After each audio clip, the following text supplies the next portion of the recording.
इजाज़त है गुफ्तगू शुरू। तारीख़ का इस्लाम और है और कुरान का इस्लाम और है। झगड़ा शिया और सुन्नी का नहीं, झगड़ा आयत और रवायत का है, झगड़ा तारीख़ और कुरान का है। तारीख़ जिसे अनपढ़ कहती है, कुरान उसे वारिस कहता है।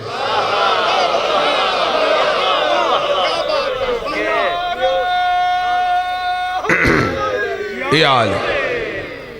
तारीख़ जिसे यार कहती है, कुरान उसे फरार कहता है। तारीख़ जिसे मोतबर कहती है, कुरान उसे गुमनाम कहता है। तारीख़ और कुरान में इख्तलाफ है, शिया और सुन्नी में इख्तलाफ नहीं। आयत और है, रिवायत और। अगली सतर करूँगा, इसी सतर में मैं मौजू की बुनियाद रखने लगा हूँ। इस सतर पे आप मेरा साथ देंगे। तारीख़ जिसे बेऔलाद कहती है, कुरान उसे वारिस कौसर कहता है।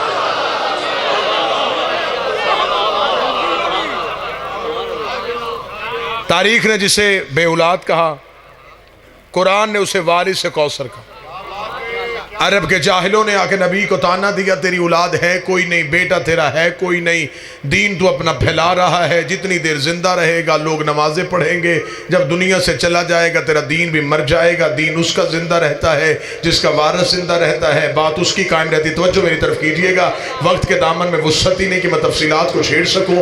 जिक्र उसका जिंदा रहता है जिसका कोई वारिस जिंदा रहता है। जब तेरा बेटा ही कोई नहीं है, तेरी नस्ल ही कोई नहीं है, तेरा पैगाम कैसे चलेगा? तेरा ख़ानदान तो है ही कोई नहीं, तू चला जाएगा, तेरा पैगाम चला जाएगा, तू चला जाएगा, तेरे नस्ल के आगे तेरा नाम लेने वाला कोई नहीं रहेगा। इतना कहना था। अरब के जाहिल ताना दे दे दे के रोज ज़हरा के बाबे को तंग करते थे। एक दिन मुसल्ले पे आके वो आसमान की तरफ करके कहा, कहते तो ये भी ठीक है, ना तूने मेरा कोई वारिस बनाया है, ना तूने कोई नस्ल बनाई है, मुझे बताइए पैगाम चलेगा कैसे? नबूवत का दरवाज़ा तूने मेरे ऊपर बंद कर दिया है। तूने कह दिया नबी आना और कोई है नहीं। जब नबी कोई नहीं आना तो फिर पैगाम इंसानियत तक कैसे पहुंचेगा? आवाज़ वो कुदरत आई, मेरा मोहम्मद तो इन जाहिलों के मुंह क्यों लगता है? इन्ना आतैना कल कौसर, तू इन्हें जवाब क्यों देता है? बेशक हम तुझे कौसर अता करें। राजा जी तर्जमा बदल दिया गया, तर्जमा यह कर दिया गया कि यहां कुरान ने कहा कि हम तुझे हौज़े कौसर अता करें। पंचायती बंदे बैठे हैं, फैसला पंचायत की सूरत में ले लेते हैं। मौलवी के सर पे कुरान रख के पूछ, क्या इस आयत के उतरने से पहले नबी कौसर का मालिक नहीं था?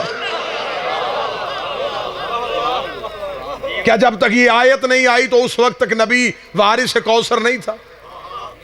फिर खुदा यहां कहना क्या चाह रहा? ये कुरान की है भी सबसे छोटी सूरत और है भी सबसे बड़ी, क्योंकि इस सूरत में किसी की सूरत है। मुसलमान अपने घर में बच्चे को जो सबसे पहले सूरत याद कराते हैं वो सूरत भी ये है, क्योंकि जब ये याद हो जाए तो फिर पूरा कुरान याद हो जाता है। जिसे सूरह कौसर याद नहीं उसे कुछ भी याद नहीं। खुदा ने कहा इन्ना आतैना कल कौसर, हम तुझे औलाद कसीर अता करें। फसल्लि लिरब्बिका वन्हर, फिर जब तुझे वो मिल जाए तो फिर अपने रब की नमाज पढ़ना। इसका मतलब कि नेमत को इतनी बड़ी मिल रही है जिसमें मोहम्मद पे नमाज पढ़ना वाजिब हो रहा। बस तर्जमा सुनते आइएगा और नतीजा दो। इन्ना शानी आका हुवल अब्तर। अब आगे खुदा जवाब दे रहा है जो उन्होंने ताना दिया था, जिन्होंने तुझे कहा तेरी औलाद कोई नहीं। मेरा मोहम्मद, मैं वादा करता हूं ये अबतर रहेंगे। लुगात उठा के ले आओ। साहिबान लुगात ने, लुगत वालों ने जो अबतर का तर्जमा किया, अबतर का तर्जमा होता है बेऔलाद, अबतर का तर्जमा होता है बेनस्ल, अबतर का तर्जमा होता है लावारस, अबतर का तर्जमा होता है ला खानदान। जिसका वारस कोई ना हो, जिसका पैगाम कोई ना आगे लेके चले, जिसकी नस्ल कोई ना हो, जिसका खानदान कोई ना हो, उसे अबतर कहते हैं। कुरान में दावा मौजूद है। कुरान ने कहा मेरा मोहम्मद, जो तुझे बेऔलाद कहते हैं, मेरा वादा है ये अबतर रहेंगे। मिर्जा जी, अब जो कुरान ने दावा किया हमें तारीख से देखना है, क्या यह दावा सच्चा हुआ? क्या यह दावा ठीक हुआ? लेकिन जब हमने तारीख से पूछा तो तारीख के माथे पे शर्मिंदगी का पसीना आ गया। तारीख ने कहा ऐसा तो मेरे दामन में है ही नहीं। सबसे बड़ा दुश्मन नबी का अबू जहल था, लेकिन उसके बेटे थे। नबी का दूसरा दुश्मन अबू सुफियान था, उसकी औलाद थी। नबी का दुश्मन आस था, उसका बेटा था। नबी का दुश्मन वाइल था, उसका बेटा था। नबी का दुश्मन मरवान था, उसका बेटा था। जितने भी नबी के दुश्मन थे, साद था, खुवैलद था, जम्मा था, हारिस था, असवद था, कुतबा था, तैबा था, इन सब के बेटे थे। कुरान कह रहा नबी का दुश्मन जो होता उसका बेटा कोई नहीं होता। अबू जहल से लेकर सलमान रुश्दी तक, सलमान रुश्दी से लेकर तस्लीमा नसरीन तक, मिर्जा गुलाम अहमद कादियानी तक, ये दुश्मन भी नबी के रहे और इनकी औलाद भी होती रही, इनकी नस्ल भी होती रही, इनका खानदान भी चलता रहा। अब रख हाफिज़ कुरान के सर पे कुरान। जब अल्लाह ने वादा कर दिया था जो नबी का दुश्मन होगा उसकी औलाद कोई नहीं होगी, फिर कुरान को दावा पूरा करना चाहिए था। क़यामत तक के लिए नबी के दुश्मन की औलाद ना होती, क़यामत तक नबी के दुश्मन का बेटा ना होता। दुनिया की समझ में कुरान आता ही ना अगर वार से कुरान ना होता। मेरा 5वां वक्त का मोहम्मद मदीने का बाजार से गुजर रहा था। एक शख्स अपनी गोद में बच्चा लेके इमाम के सामने से गुजरा, ना उसने इमाम का सलाम किया, ना अपने बच्चे से इमाम को सलाम करवाया। गुस्ताख खाना लहजे में इमाम को यूं देखते हुए बड़बड़ाता हुआ गुजरा। इमाम के नौकर ने हाथ बांध के कहा, मौला ये आपका भी नौकर है, आपके नाना का भी नौकर है, आपके दादा का भी दुश्मन, आपका भी दुश्मन। अल्लाह कुरान में कहता है जो मोहम्मद का दुश्मन हो उसका बेटा नहीं होता। इसका बेटा कहां से आया? इमाम ने कहा कुरान कल भी सच था, आज भी सच है, हमेशा सच रहेगा। मौला बेटा कहां से आया? फरमाया होते किसी और के हैं, कहलवाते किसी और, होते किसी और।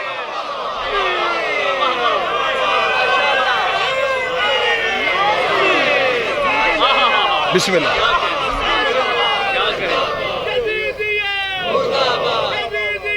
मुर्दा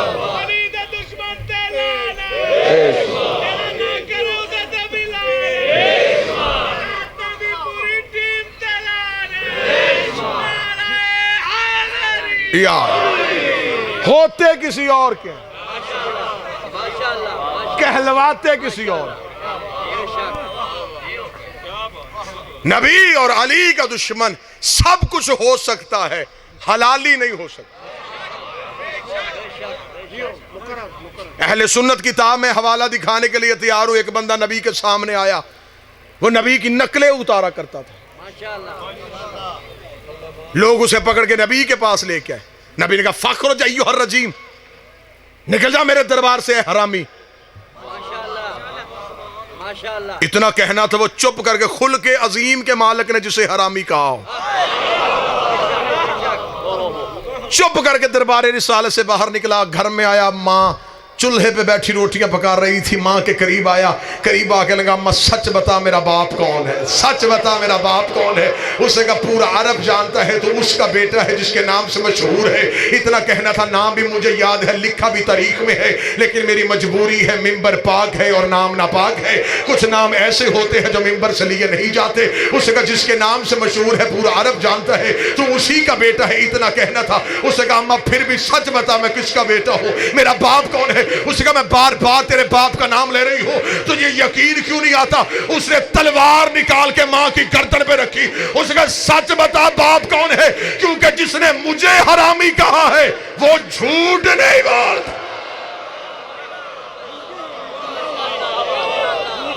जिसने मुझे कहा। और यहां मैं एक लफ्ज जरूर कहूंगा कि यहां हरामी से मुराद मां का बद किरदार होना भी जरूरी नहीं। मां किरदार वाली भी हो, बेटा फिर भी हरामी हो सकता है। मैं दलील देता हूं। जब निकाह का निकाह पढ़ाने के लिए बैठता तो लाल खान जी वो कहता ज़व्वज तो नफ्सी, मैं इसके नफ्स का निकाह इसके नफ्स से करवा रहा हूं। निकाह जिस्म का नहीं होता, नफ्स का होता है। नफ्स पानी से पाक नहीं होता।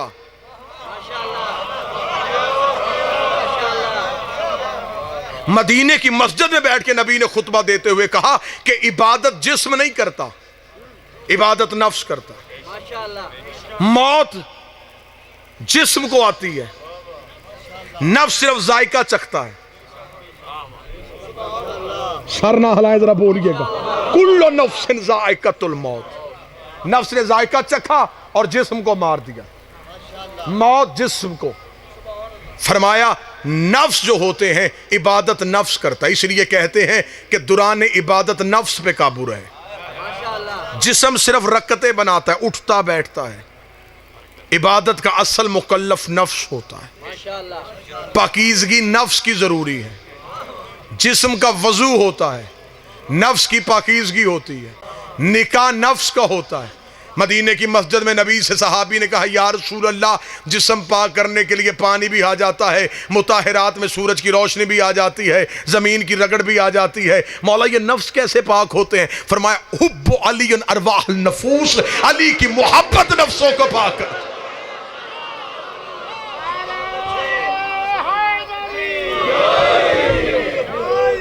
मोहब्बत अली से नफूस पाक। तो जब निकाह नफ्स का होता है और अगर नफ्स पाक ही नहीं, फिर औलाद हलाली कैसे हो सकती?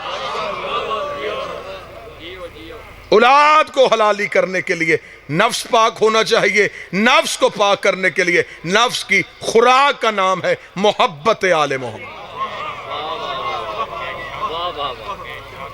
आले मोहम्मद की मोहब्बत अगर दिल में हो तो फिर नफ्स पाक हो।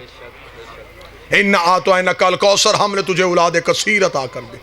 हर एक की नस्ल चलाएंगे बेटे से, तेरी चलाएंगे बेटी से। इसलिए तो जब खुदा ने चादर के नीचे पंजतन का तारुफ करवाया तो फिर खुदा ने कसीदे का उन्वान ही बदल दिया। कहना ये चाहिए था हम मोहम्मद हो, ये मोहम्मद है, ये अली है, ये हसन है। खुदा ने कसीदे का तारुफ ही बदल दिया। हम फातिमा तो व अबूहा व बालुहा व बनूहा।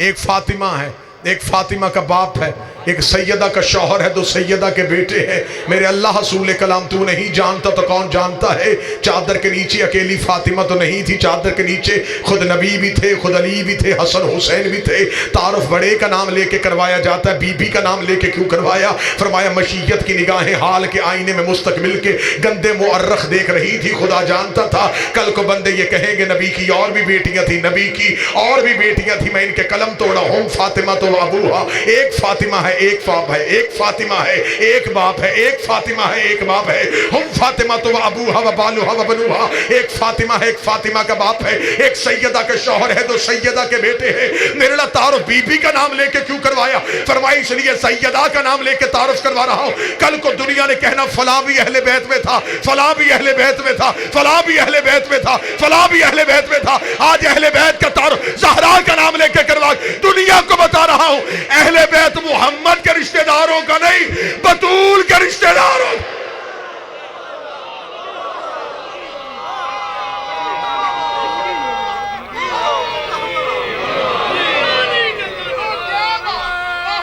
जिसने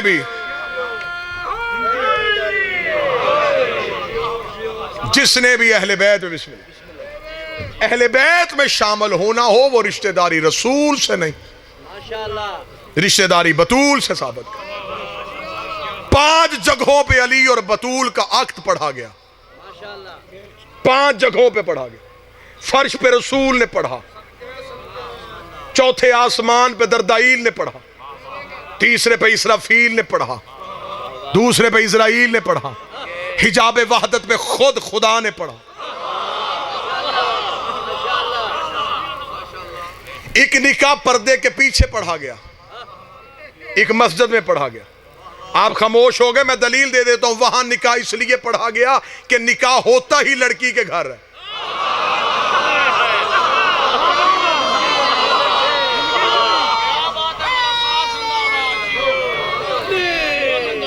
जमीन पे हो नहीं सकता था, जमीन थी तुराब, अली धबू तुराब। खाना-ए तौहीद में अक़द ज़हरा को पढ़ा गया। 2 जगहों पे निकाह पढ़ा गया, एक अर्श पे जो पढ़ा तौहीद ने, फर्श पे रसूल ने। सैयदों की नस्लें भी 2 चली, एक फर्श वाले सैयद, एक अर्श वाले सैयद।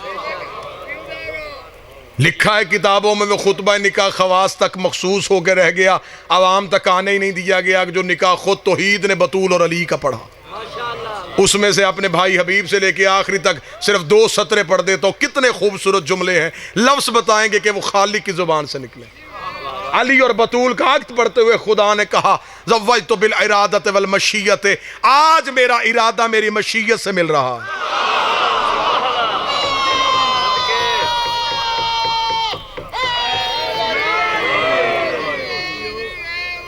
तौहीद के इरादे को अली कहते हैं, तौहीद की मशीयत को ज़हरा कहते हैं। अगला जुमला बड़ा खूबसूरत है, आवाज़ कुदरत आई, आज लफ्ज़ अपने मानी से मिल रहा है।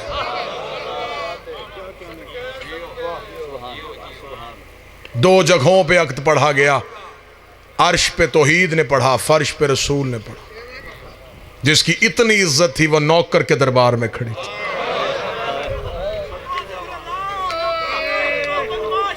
बिस्मिल्लाह भाई का हुक्म था, हुक्म की तामील हो गई, आपके मुकद्दस चेहरों की ज़ियारत हो गई।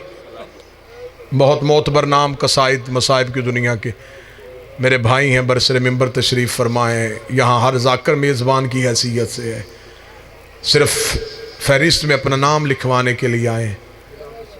कल ज़हूर है रसूल की बेटी का, कोशिश करना हर शिया अपने घर में चिराग ज़रूर जलाना, और ये नीयत करके चिराग जलाना कि बकिए में उसकी कब्र पे चिराग नहीं चल रहा।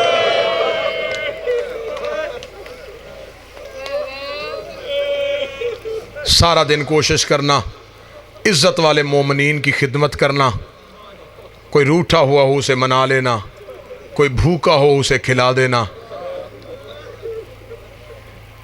इर्द गिर्द नज़र करना, इलाके में ज़ाहरी तौर पे अगर कोई गरीब सैयद हो उसके घर जाना, हक के ज़हरा उसके घर पहुंचा के आना, सारा दिन कल बतूल के दुश्मन पे लानत की तस्बीह पढ़ना।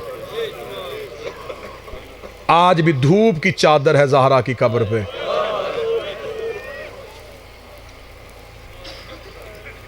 आज भी 4 बेटों के साथ तन्हाई में लेटी हुई है रसूल की बेटी।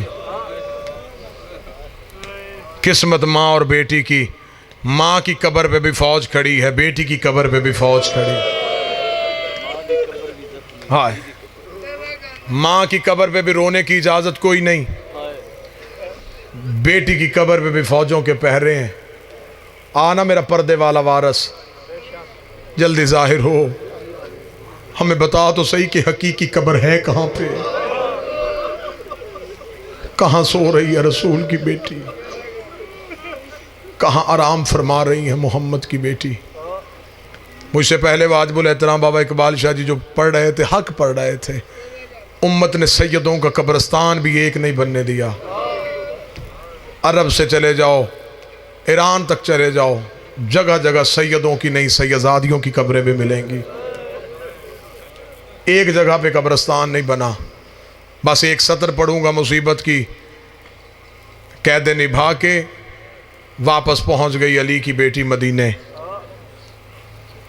लफ्ज़ जो बीबी ने ये जुमला कहा कि सजाद ये मदीना है, आलिमा गैर मुअल्लिमा थी, इल्म में था मदीना है। 2 वजहें उलमा इरफान ने लिखी हैं। पहली वजह ये थी, आंखें इतनी जख्मी हो गई थी अली की बेटी की, जाग जाग के इतना जख्मी हो गई थी अली की बेटी। बीबी ने कहा सजाद ये मदीना है, हाँ माँ ये मदीना है। दूसरी जगह पे एक रवायत मिलती है कि बीबी ने कहा सजाद मैंने पहली बार मदीना बाहर से देखा है, मैं मदीने की बैरूनी दीवारों से वाकिफ़ नहीं थी। सैयद साहब जितने भी झोली फैला के मांगने के लिए आए, जिक्र का सदका यहाँ से कोई खाली ना उठे। बीबी ने कहा सजाद मुझे बता कब्र रसूल कहाँ है। फरमाया अम्मा वो सामने कब्र है रसूल की। फरमाया थका हुआ पूर लेके बैठ, मैं अकेली फतह की नवीद सुना के आती हूँ। उठी अली की बेटी और कब्र रसूल की जानब चली। मैं गैर सैयद हूँ, यहाँ मैं एक लफ्ज़ का इशारा देने लगा हूँ, वो इशारा समझ लेना। कब्र रसूल पे बीबी ऐसे गई है जैसे अकबर की लाश पे हुसैन गए थे। मजबूरी पता नहीं क्या थी, कुरान की आयत सर से लेके पाँव तक जख्मी थी। बीबी गई रोज़ा रसूल के दरवाजे पे हाथ रखा, काफ़ी देर कब्र मोहम्मद को देखती भी रही, रोती भी रही, देखती भी रही, रोती भी रही, देखती भी रही, रोती भी रही। जो झोली फैला के बैठे हो, मोहम्मद की बेटी तुम्हें यहाँ से खाली ना उठाए। रोती भी रही, देखती भी रही। रो के जब थक गई है, बीबी ने पहली सतर पढ़ी।